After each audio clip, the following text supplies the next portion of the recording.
네, 유튜브 설춘환 캠퍼스입니다.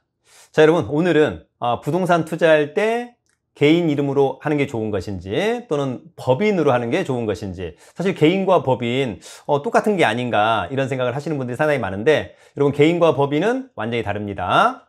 가령 개인 설춘환과 주식회사 설춘환 캠퍼스, 그냥 저 개인이 대표이사로 되어 있는 1인 기업 주식회사 설춘환 캠퍼스는 여러분 완전히 다른 두 주체다, 이렇게 여러분 이해를 하시면 좋을 것 같습니다. 사실 여러분, 개인은 주민등록 초본이나 등본이 있는 거죠. 반면에 법인은 법인 등기부등본이라고 하는 것이 별도로 있다. 또한 여러분 어떻습니까? 개인은 그냥 자기 마음대로 돈 넣었다가 뺐다가 마음대로 할 수 있죠. 그러나 여러분, 법인이 되면 그렇게 하기는 상당히 어렵다. 상당히 투명하게 입금, 출금 할 수밖에 없는 그런 부분이 또 있는 겁니다. 나중에 여러분 또 소득이 생긴다. 그러면 이제 개인은 기본적으로 이를테면 종합소득세를, 반면에 여러분 법인은 어떻습니까? 법인세를 또 내야 하는 그런 것들이 약간의 또 차이가 있다고 보면 좋을 것 같고요.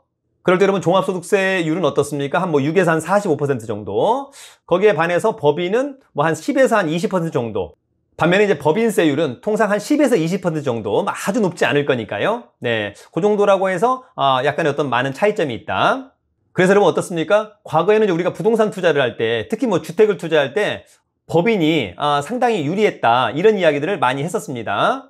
특히 여러분 어떻습니까? 요즘에 청약에 대해서 관심이 상당히 많다. 제가 만약에 이제 무주택자라고 한다면 저는 계속해서 무주택을 유지하고 나중에 이제 청약을 하려고 하는 건데, 이번 기회에 어떤 좋은 매물이 있다, 그래서 매매 또는 경매로 어떤 주택을 매수하게 된다고 한다면, 저는 어떻습니까? 이제 유주택자가 되는 거니까 무주택 청약은 불가능한 거 아닙니까?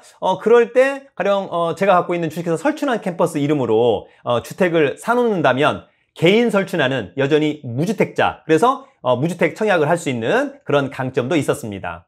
또 여러분 어떻습니까? 법인의 대출이 사실 개인보다는 조금 더 좋은 편이다라고 하는 점, 이 부분은 지금도 그렇지 않을까? 개인들은 주택을 살 때 DTI, DSR 이런 것들을 고민하게 되는데, 법인은 사실 그런 게 없다 보니까 법인이 좀 유리하더라. 또 하나, 개인이 나중에 주택을 사고 팔 때 양도세 상당히 좀 많죠. 반면에 법인은 양도세를 내지 않고 법인세를 내기 때문에 오히려 그런 세금 측면에서는 상당히 유리하더라. 그러나 이제 법인이 주택을 투자하기에는 상당히 안 좋은 시장이 되었습니다. 특히 법인이 주택을 하나 매수한다, 그러면 취득세가 무려 12%. 너무너무 힘들다, 그죠? 가령 10억짜리 아파트를 산다, 그러면 여러분 취득세만 1억 2천만 원이 된다고 하는 거죠. 그렇다고 한다면 더 이상 법인으로서 주택을 투자하기에는 상당히 어렵다. 종부세 문제도 상당히 좀 있는 것이니까요. 또한 여러분, 일반 법인은 농지도 취득할 수 없습니다. 또 토지거래 허가구역 내 토지 같은 것들도 여러분 매수하기는 어려울 거라고 보여집니다.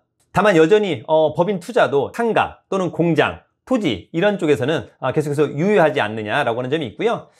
각각의 여러분 개인 투자가 유리한가 또 법인 투자가 유리한가, 이런 부분들은 전문가인 세무사나 또 회계사와 상담을 통해서 여러분들이 또 그런 어떤 방향성을 잡으시면 좋을 것 같습니다.